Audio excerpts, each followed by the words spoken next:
पाकिस्तान की फैशन और film industry की तारीख में रखशंदा खटक एक ऐसी जुर्रतमंद और मुनफरिद शख्सियत के तौर पर याद की जाती हैं जिन्होंने अपने दौर में न सिर्फ रिवायत से हटकर रास्ता इख्तियार किया बल्कि आने वाली नस्लों के लिए नई राहें भी हमवार की। उन्हें पाकिस्तान की पहली बोल्ड मॉडल और पहली सुपर मॉडल कहा जाता है और ये एजाज उन्हें महज खूबसूरती की बुनियाद पर नहीं बल्कि उनकी खुद एतमादी, मजबूत शख्सियत और बेखौफ अंदाज की वजह से मिला। 1970 की दिहाई में जब मॉडलिंग को महदूद और रिवायती दायरे में देखा जाता था, रखशंदा खटक उस इंडस्ट्री की सबसे नुमाया और सबसे ज्यादा मुआवजा लेने वाली मॉडल थीं। पाकिस्तानी मीडिया और मारूफ सहाफी जिनमें रोनाल्ड बॉर्जेस भी शामिल हैं, उन्हें बाज़ाब्ता तौर पर पाकिस्तान की पहली सुपर मॉडल करार देते हैं। क्या आप जानते हैं कि रखशंदा खटक ने कैसी जिंदगी बसर की, उन्होंने क्या खोया क्या पाया और अपनी बोल्ड अदाकारी से कैसे लोगों को मुतासिर किया? ये सब कुछ इसी वीडियो में बताएंगे। अगर आप हमारे चैनल पर नए हैं तो चैनल को जरूर सब्सक्राइब कीजिए ताकि हर आने वाली वीडियो आप तक बासानी पहुंच सके। रखशंदा खटक का ताल्लुक एक पठान वालिद और बर्मी वालिदा से था और उनकी परवरिश कराची जैसे मुतहरिक शहर में हुई। यही वजह थी कि उनकी शख्सियत में मशरकी और मगरबी सकाफतों का हसीन इम्तजाज नजर आता था। उनका करियर एक फैमिली फ्रेंड्स के प्रोडक्ट्स की मॉडलिंग से शुरू हुआ, लेकिन उनकी पुरकशिश शख्सियत, दलेराना अंदाज और पेशा वराना संजीदगी ने उन्हें बहुत कम वक्त में शोहरत की बुलंदियों तक पहुंचा दिया। उस दौर में मॉडल्स के लिए कोई बाकायदा ग्लैम स्क्वाड मौजूद नहीं होती थी। चुनांचे रखशंदा खटक खुद ही अपना मेकअप, हेयर स्टाइल और वार्डरोब तरतीब देती, जो उनकी तख्लीकी सलाहियत और खुद इनसारी का वाज़ेह सबूत था। रखशंदा खटक उनके बोल्ड और जदीद फैशन सेंस की वजह से खास तौर पर जाना जाता। उन्होंने कम कमर वाली साड़ी पहनकर एक ऐसा ट्रेंड मुतारिफ कराया जो उस वक्त निहायत जुर्रतमंदाना समझा जाता, मगर जल्द ही नौजवान लड़कियों में बेहद मकबूल हो गया। मर्द उनकी दिलकशी और पुरएतमाद अंदाज से मुतासिर होते, जबकि खवातीन उनके स्टाइल और लिबास की नकल करने लगी। वो महज फैशन की पैरवी नहीं करती बल्कि खुद फैशन बनाती थी और यही वस्फ उन्हें अपने वक्त की दीगर मॉडल से मुमताज करता। फैशन के साथ साथ रखशंदा खटक ने फिल्मी दुनिया में भी कदम रखा और 1971 में एक्शन फिल्म जेम्स बॉन्ड 008 में मरकजी किरदार अदा किया।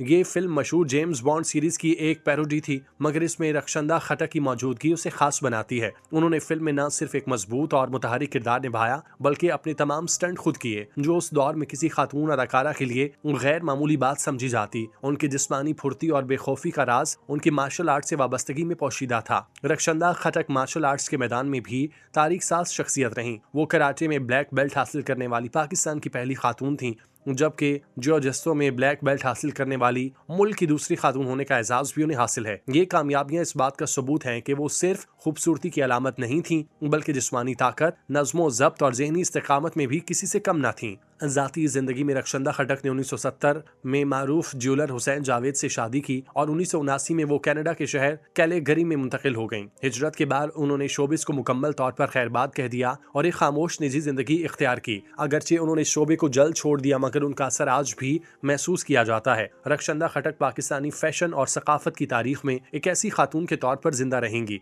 जिन्होंने बेखौफ होकर अपनी शनाख्त बनाई और ये साबित किया कि औरत अगर चाहे तो हर मैदान में रिवायत को तोड़कर अपनी जगह खुद बना सकती है। रखशंदा खटक, जिन्हें बाज़ औक़ात दरख्शंदा भी लिखा जाता है, पाकिस्तान की शोबिस तारीख इंतहाई बाअसर और हमजहद शख्सियत थी, जिन्हें मुल्क की पहली सुपर मॉडल होने का एजाज हासिल है। उनकी पैदाइश 1 जुलाई 1947 को बर्मा में हुई, जहां उनके वालिद का ताल्लुक पश्तूनों के खटक कबीले से था, जबकि उनकी वालिदा बर्मी थी। रखशंदा एक गैर मामूली ज़हीन खातून थी जो 5 से ज़ायद ज़ुबानों बशमूल उर्दू, अंग्रेजी, पश्तो, फारसी और पंजाबी पर मुकम्मल अबूर रखती थी। उनका मॉडलिंग करियर 1960 की दिहाई के अवाखिर में एक खानदानी दोस्त के लिए मसनूआत की तशहीर से शुरू हुआ और जल्द ही वो अपनी दिलकश शख्सियत और कदो-कामत की बदौलत पाकिस्तान की सबसे ज्यादा मुआवजा लेने वाली मॉडल बन गईं। उनकी शोहरत उस वक्त आसमान को छूने लगी जब उन्होंने 1970 में मशहूर जौहरी हुसैन जावेद से शादी की, जिन्होंने न सिर्फ उनके करियर की हिमायत की बल्कि उनके लिए खुसूसी जेवरात भी डिजाइन किए, क्योंकि वो कराटे में ब्लैक बेल्ट हासिल करने वाली पहली पाकिस्तानी खातून और जियो-जित्सु में ब्लैक बेल्ट पाने वाली दूसरी खातून थी।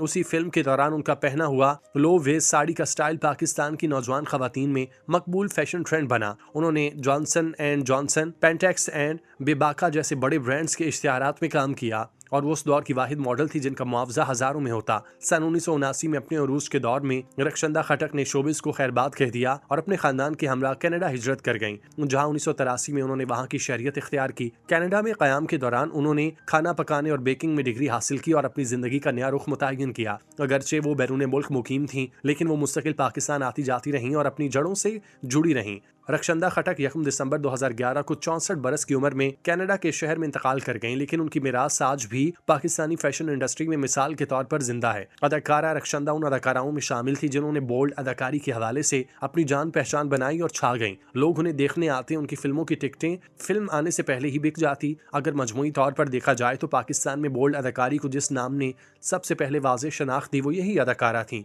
जिनके चर्चे हर तरफ सुनाई देते थे, जिनके हर सीन की अपनी एक अलग कीमत हुआ करती। फिल्म बीन और शोबे से वाबस्ता अफराद बखूबी जानते थे कि इस अदाकारा की मौजूदगी किसी भी मंसूबे की अहमियत को कई गुना बढ़ा देती है और उसका किया गया काम महज वक्ती तासुर नहीं छोड़ता बल्कि देर पा असर रखता है। उन्होंने कभी खुद को कम तर मुआवजे पर पेश नहीं किया, ना ही किसी मजबूरी के तहत समझौता किया, बल्कि हमेशा वही कीमत वसूल की जिसकी वो खुद को हकदार समझती थी। हिदायतकार और प्रोड्यूसर इस ख्वाहिश में मुब्तला रहते कि किसी तरह वो अपनी फिल्म या प्रोजेक्ट में से शामिल कर लें, क्योंकि वो जानते थे कि उनकी शमूलियत कामयाबी की जमानत बन सकती है। अदाकारा खुद भी माली मामलात में गैर मामूली होशियारी रखती थी और अपनी कमाई के एक एक पहलू पर गहरी नजर रखना उनकी शख्सियत का नुमाया हिस्सा था, जिसने उन्हें न सिर्फ फनकाराना बल्कि मुआशी तौर पर भी मजबूत बना दिया था। रक्षंदा नामी इस अदाकारा ने अपने करियर के दौरान न जाने कितने हिदायतकारों, अदाकारों और नाजरीन को अपने सहर में मुब्तला रखा और अपने अंदाज, रक्स और दिलकशी से सबको हैरान कर दिया। उनके हुस्न के चर्चे जुबान ज़द-ए-आम थे। उन्हें देखने वाला कोई भी शख्स उनके असर से खुद को आजाद नहीं रख पाता था। उनकी स्क्रीन पर मौजूदगी महज अदाकारी नहीं बल्कि मुकम्मल तजुर्बा समझी जाती, जिनमें एतमाद, कशिश और खुद आगाही साफ झलकती थी। वो जानती थी कि इसकी ताकत क्या है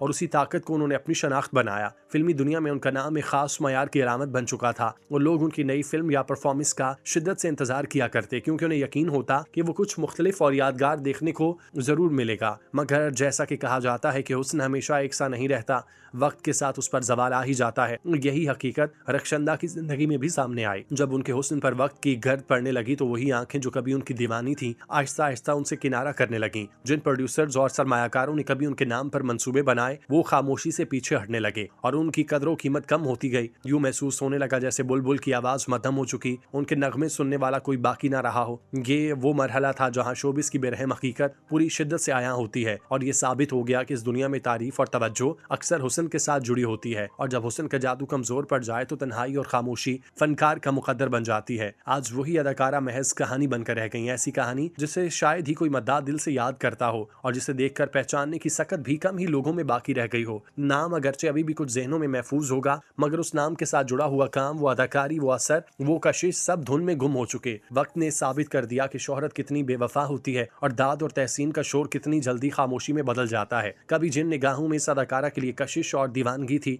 आज उन्हीं निगाहों में बेनियाजी और लाताल्लुकी है। गोया इसका वजूद ही किसी पुरानी फिल्म के फ्रेम की तरह मिटता चला गया हो। माजी पर नजर डाली जाए तो यह हकीकत बार बार सामने आती है। ऐसी बेशुमार अदाकाराओं के साथ यही कुछ हुआ जिन्हें वक्ती तौर पर सराहने वालों ने दरअसल उन्हीं के जवाल की बुनियाद रख दी। अगर उस वक्त लोग चाहते तो उन्हें समझा सकते थे, उन्हें आईना दिखा सकते थे, मगर शायद वो खुद भी उस अदाकारी के खुमार में इतने डूबे थे कि हकीकत देखने से कासे रहे। वही लोग लाशऊरी तौर पर यही चाहते थे यह अदाकारा अपने ही नशे में गुम हो जाए, अपनी हदों से आगे निकल जाए और फिर आहिस्ता आहिस्ता गैर मुताल्लिक होकर खत्म हो जाए। और बिलाखिर ऐसा ही हुआ कि शोहरत का नशा उतरते ही वो तन्हा रह गई और वक्त ने उसे बेरहमी से फरामोश कर दिया।